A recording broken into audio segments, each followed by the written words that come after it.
जय शनिदेव गुरुजी। जय शनि। आजकल YouTube में बहुत सारे उपाय बताए जाते हैं, तो क्या YouTube के जो उपाय बताए जाते हैं वो घर में सुख शांति लाते हैं? बेटे, हमारे जितने भी महर्षि हुए हैं उन्होंने हमें ग्रंथ भी बहुत दिए हैं, और जो काम की बातें थी, स्वर विज्ञान अलग से दिया है, ज्योतिष अलग से दिया है, अंक विज्ञान अलग से दिया है, बहुत सारे विज्ञान हमें प्रदान किए हैं। सारे के सारे विज्ञानों को बेहतर तरीके से हमारे सामने प्रस्तुत किया है। आपने देखा होगा, इनमें कोई भी एक लाल किताब है, वो भी पता नहीं मुझे किसने लिखी है किसने नहीं लिखी है, लेकिन कोई भी ग्रंथ ऐसा नहीं है जो उपाय बताता हो। उसमें आपको जप, तप, ध्यान, धारणा, समाधि आदि के बारे में बताया जाता है, ईश्वर के बारे में बताया जाता है, और इस प्रकार से हमारी चेतना को उच्च स्तर में ले जाने के बारे में बताया जाता है। टोने टोटके कहाँ से आगे?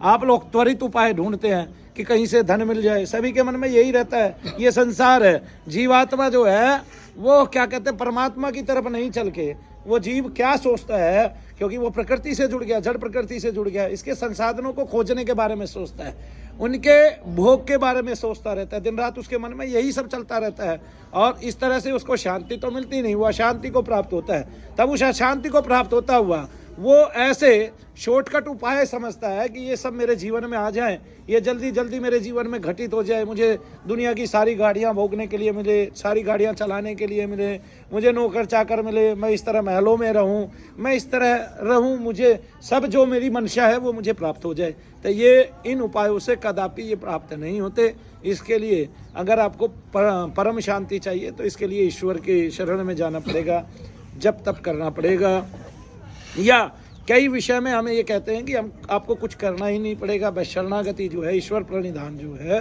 वो श्रेष्ठ है। तो बस उसी से आपको शांति मिल सकती है, उसी से शक्ति मिल सकती है, उसी से भक्ति मिल सकती है, और उसी से आपको धन भी मिल सकता है। जय शनिदेव।